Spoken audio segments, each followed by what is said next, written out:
Hi, I'm Gail. And hi, I'm Catherine. Welcome to Women Over 70 Aging Reimagined, our award-winning weekly podcast. Please visit womenover70.com, consider membership in our Aging Reimagined Circle, become a sponsor, and be sure to mark your calendar now to attend our symposium in the Chicago area on October 19, 2024. Please join us in continuing to inspire women to age with curiosity, courage, and creativity. We're very happy to have in our studio today Karen Ross of KarenRossNow.com. Karen was born in 1947 in Kansas City, Missouri. She moved to Indiana at age 2. In her early years, she thought she might pursue a career in music, but instead landed in the business world. She considers her background a portfolio career since she has had so many endeavors over the years. She published a book authored by her psychologist father and headed up several philanthropic groups. She married at 39 and joined her husband as a retained executive search consultant. She also served as a guardian ad litem to foster children. She produced and hosted a live radio show in Chicago for over 10 years. When her husband died, she moved near family in Florida and then lived in South Carolina where she had another radio show. When that show ended, she moved back to Chicago and hired a coach to help her discover what was next. Subsequently, Karen became a coach certified by IPEC.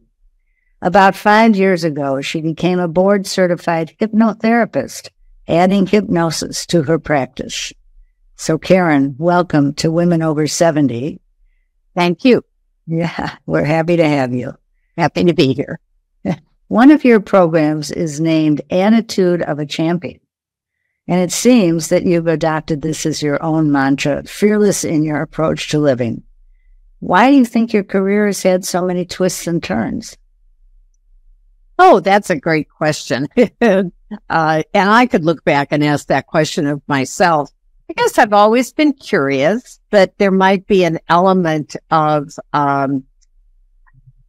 impatience isn't the right word, but just the desire to explore a new avenue, a new topic, a new environment. And for a long time, I was kind of hard on myself about that. You know, I'd look back and say, oh, why didn't you stick with this? Or why, and then I decided it is what it is. So I may as well accept it and be grateful for the gifts that I've received from doing different things and thus learning different things. So, exactly, I didn't have that as an example. I mean, well, my father did a couple of things. He was a minister for many years and then went on to become a psychologist, but he wasn't truly an entrepreneur at heart to move, from one thing to another. But, I just look back now and acknowledge and feel grateful for the gifts I got through that portfolio career. But I appreciate you thinking me of as a champion. And I guess there's a part of me that sees it that way too, that I need to be a champion to keep going forward. Right. Good. So your career really started when you left college, and what made you make that decision to leave? To leave college, you mean? Mm-hmm. Oh, gosh. When I went to college, I initially intended to get a degree in music. My mother was quite a musician, and music was always fostered in our home. At that time, to get a degree in music, you had to study classical music. I didn't care for classical music. I love the old standards, show tunes, that kind of thing is what appealed to me. In fact, for a while, I had a dream of being a Broadway musical director, not a star on the stage, but directing.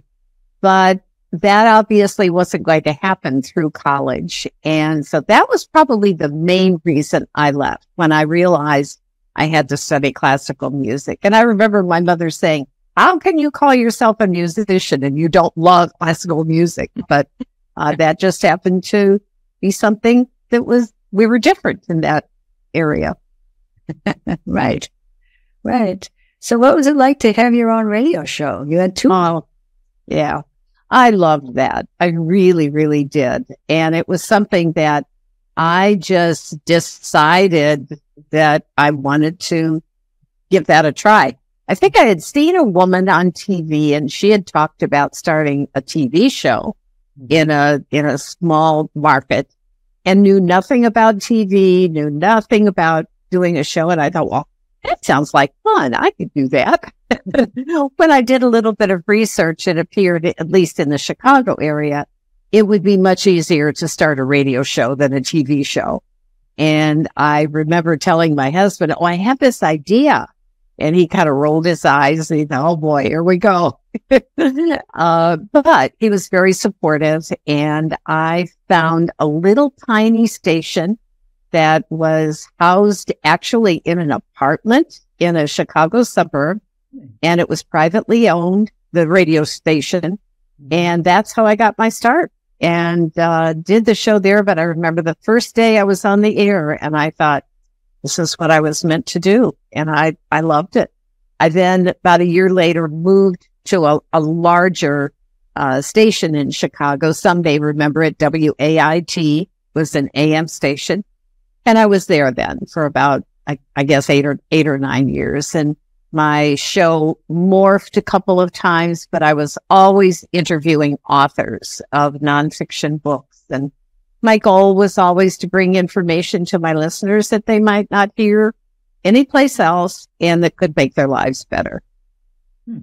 Can you remember anyone in particular you interviewed who is stamped in your memory? Yeah, I remember a lot of them. Beyond the authors of books, I remember a book in the very, very beginning, From Aging to Saging.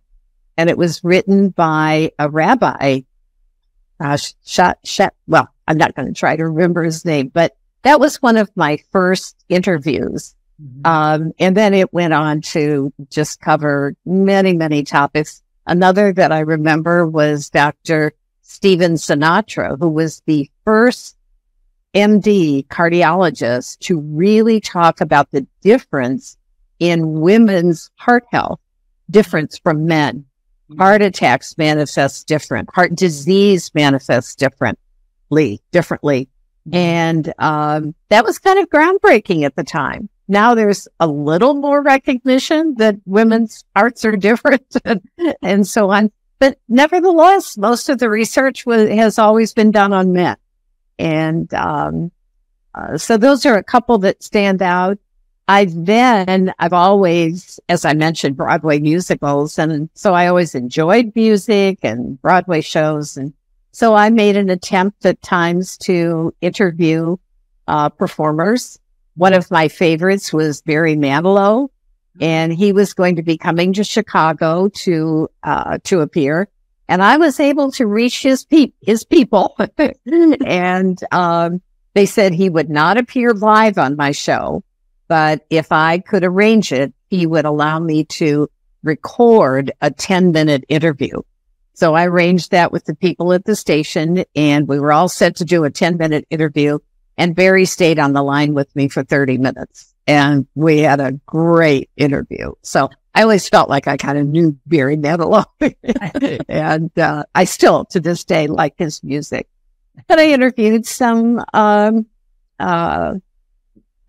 actors. I remember I interviewed Burt Lancaster.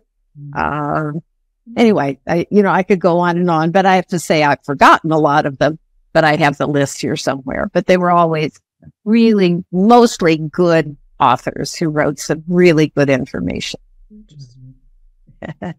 And then you hired a life coach for yourself. To, what was that, to help you with your next career move or your next? Yeah. The show here in Chicago, they sold the station. And so my show came to an end there. And that's when I left the area. My husband passed away, had some other things that just seemed to be coming to a point of conclusion. So I took that notion that, well, maybe I'm finished here. Now I ended up coming back later, but then I moved and then to South Carolina where I had another show, and they decided at the drop of a hat, and that's the way the entertainment industry works, that they were going to completely change the format of the station. So my show came to an end again, and I had been feeling like I'd missed the Chicago area. And I thought, well, what better time to come back?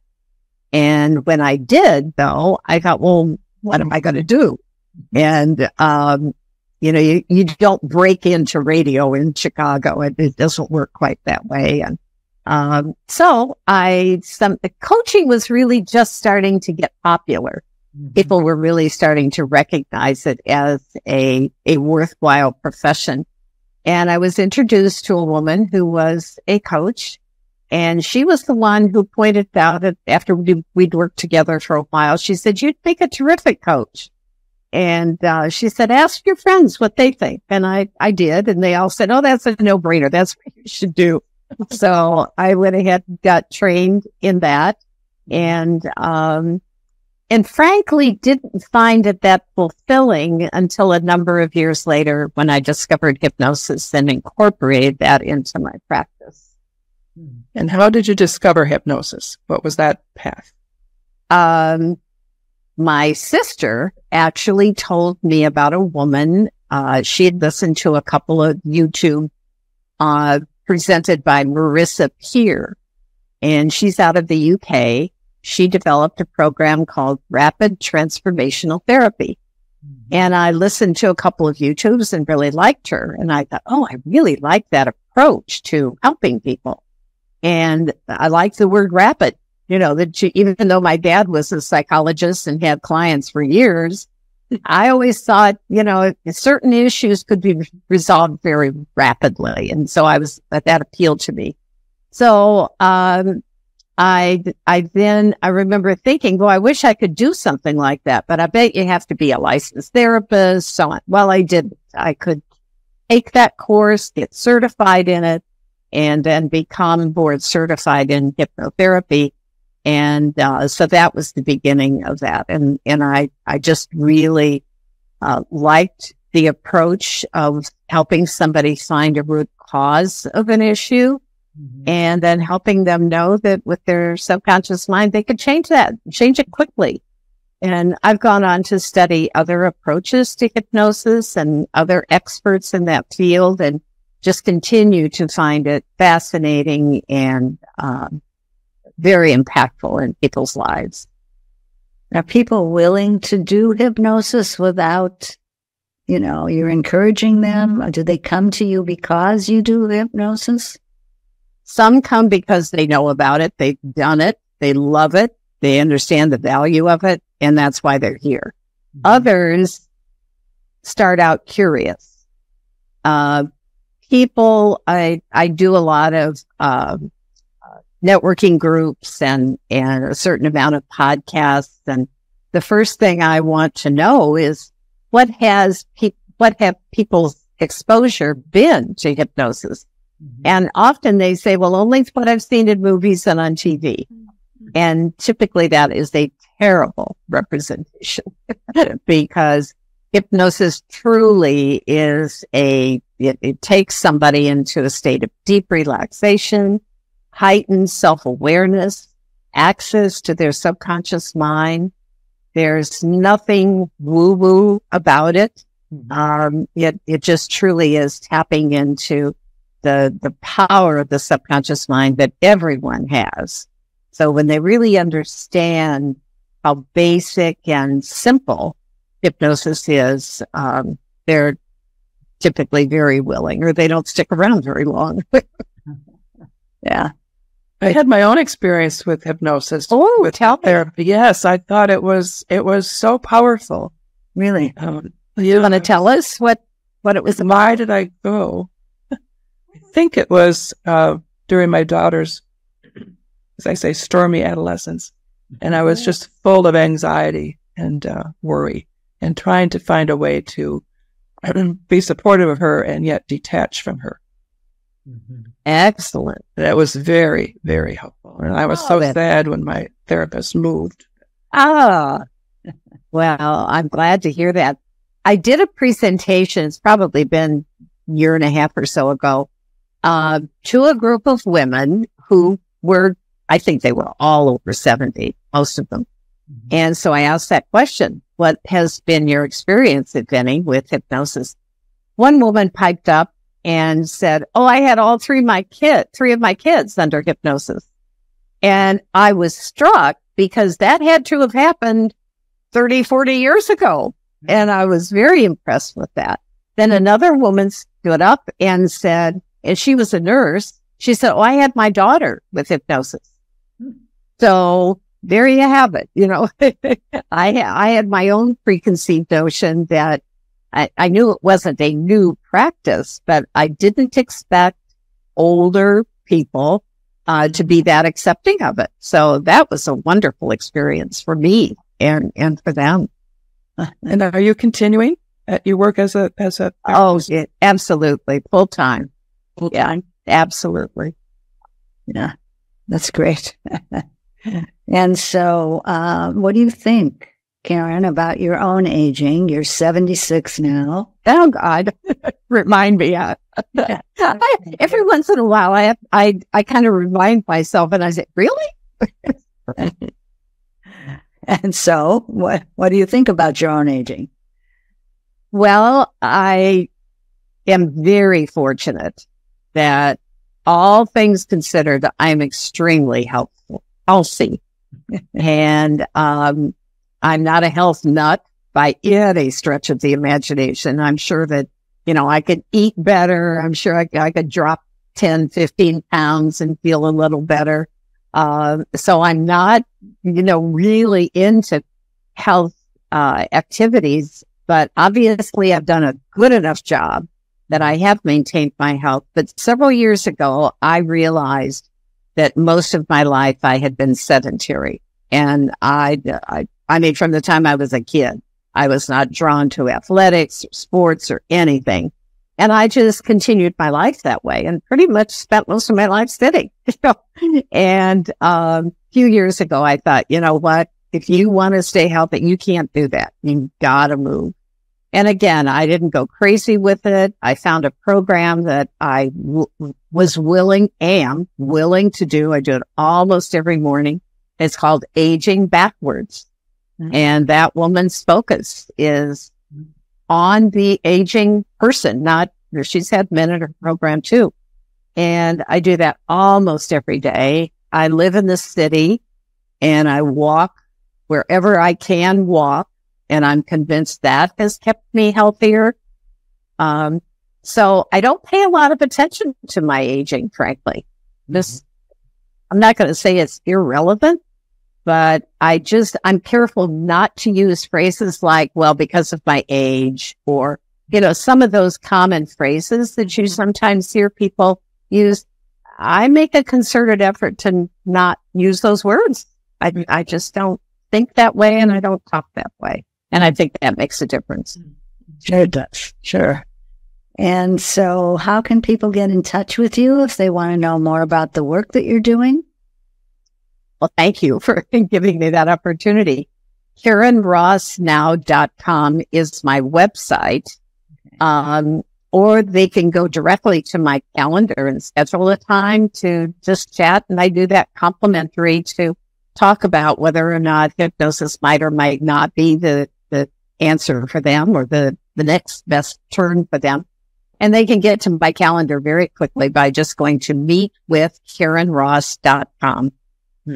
So either of those ways they can reach me. I'm happy to give my phone number if that's your practice, or do you prefer not? No, I don't think you want to do that. Okay. Yeah. Well, you know what? They can also email me, just info@KarenRossNow.com. Mm-hmm. That's great. That's good. Good. I'm interested. I'm going to go back to when you were you had a coach, and your coach said you'd be a great coach. Mm-hmm. What is it that she and your friends noticed in you that made that seem like such a perfect fit? Well, I think my friends knew me as someone they could come to and have a deep conversation. If it was an issue that needed some resolution, I was good at brainstorming and never being judgmental at all. And then I think my desire to always be of service in some way. I've always felt that as a guidepost, if you will, that whatever I'm doing, if I can find whatever aspect, if it's not direct, whatever aspect of it, will benefit people and help them impact their lives in a positive way. Mm-hmm. That's so lovely. And one more question. I know you work with men and women, but as you think about the women that you have worked with over the years, are there persistent issues that women are dealing with that you encounter?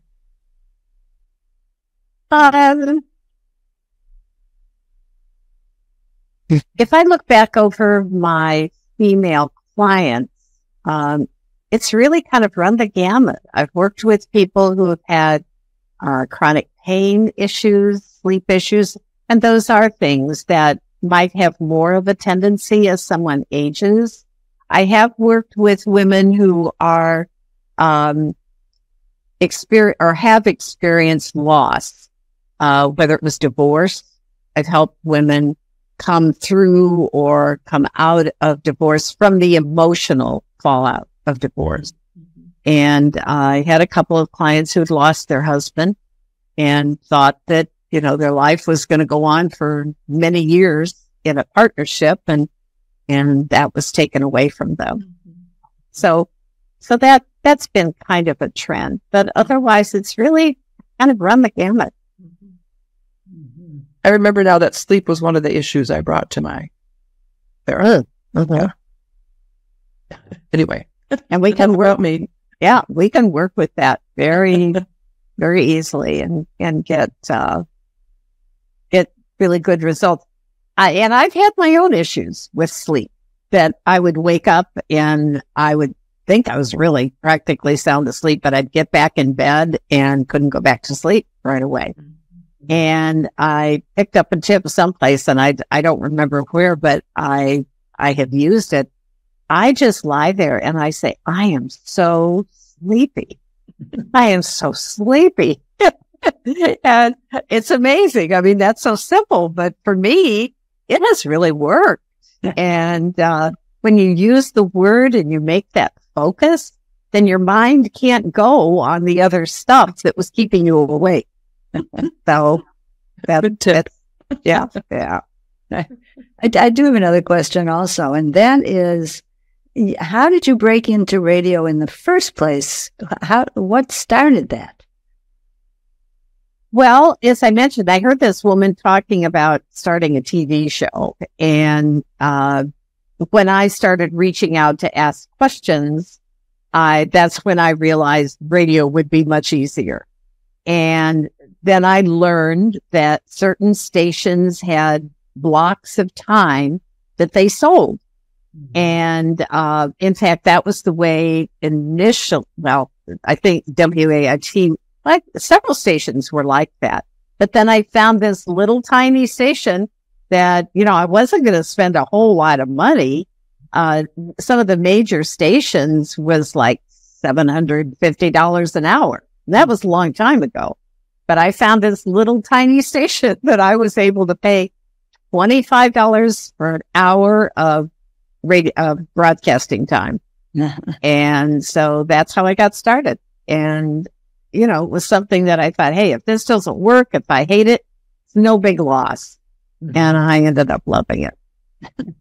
And did you interview authors that time too, the first time? It started out as authors. And my first show, I was ahead of my time. My first show was entitled Sensational Seniors. Mm-hmm. I thought that was a period of life that was being ignored nobody was really paying attention to seniors or baby boomers. And I thought, well, I'll use that as my focus. Mm-hmm. And so I initially sought out books that were geared towards seniors. But then as I moved on, I would just find books that had good information, and I would ask that author to gear the conversation toward the older adult. Mm-hmm. And so that was what we did. But yeah, the first year, and I think when I first went to WAIT, it was still sensational seniors. But not too long after I was at WAIT, some people in the Chicago area may remember names like Wally Phillips. Mm-hmm. Oh gosh, what's the other one? Clark Weber. They were big Chicago radio names, and they both had retired, and they both got bored with retirement, came out of retirement, and did shows on WAIT. No. And we didn't have some of the technology that we have today, but when they would go on vacation or have something like that happen, I would sit in for them and do their show when they weren't available. But when Wally Phillips came on board, he wanted to focus on seniors. So that's when the station came to me and they said, we really don't want you to use that name anymore. And I said, well, what do you want me to call my show? And they said, well, what if you called it the Karen Ross Show? And I thought, well, that might work. And so we did. We called it the Karen Ross Show, where you meet the most interesting people. And so I guaranteed that people would be fascinated to hear whatever author I was going to have on that week. Right. I wish you were still doing that. Me too. No, I really enjoyed it. Actually, I've been doing something recently with a man who has a show on talkradio.nyc out of New York City. And I've forgotten how I was introduced to him, but I now co-host his show once a month, the first show of the month. And I've been able to reach out and get some authors that he hadn't done that before. And so that was where I was able to draw from my past experience and reach out to some authors. So I'm starting to do a little of that again, but yeah. Well, thank you. I appreciate that endorsement. Thanks. That's nice. Yeah. Yeah. So, well, it's been a pleasure, Karen. It's absolutely been a pleasure. Well, for me too. I appreciate you inviting me. And I'm assuming your listeners know all about women over 70. And I'm eager to learn more about it. And happy to, Gail, you and I have spoken a few times, and happy to meet Catherine and love what you're doing. Thank you. Thank you. Yeah, we do too. Anyway, we have lots of authors to suggest to you. Right? Mm-hmm. Yeah. Wonderful. All right. Thank you. Well, yes, thank you so much, Karen. And listeners, because of your loyalty, our numbers continue to grow. Still, we need your support. Visit womenover70.com, join Aging Reimagined Circle, or make a donation, and let your voice be heard and help change the conversation about women aging.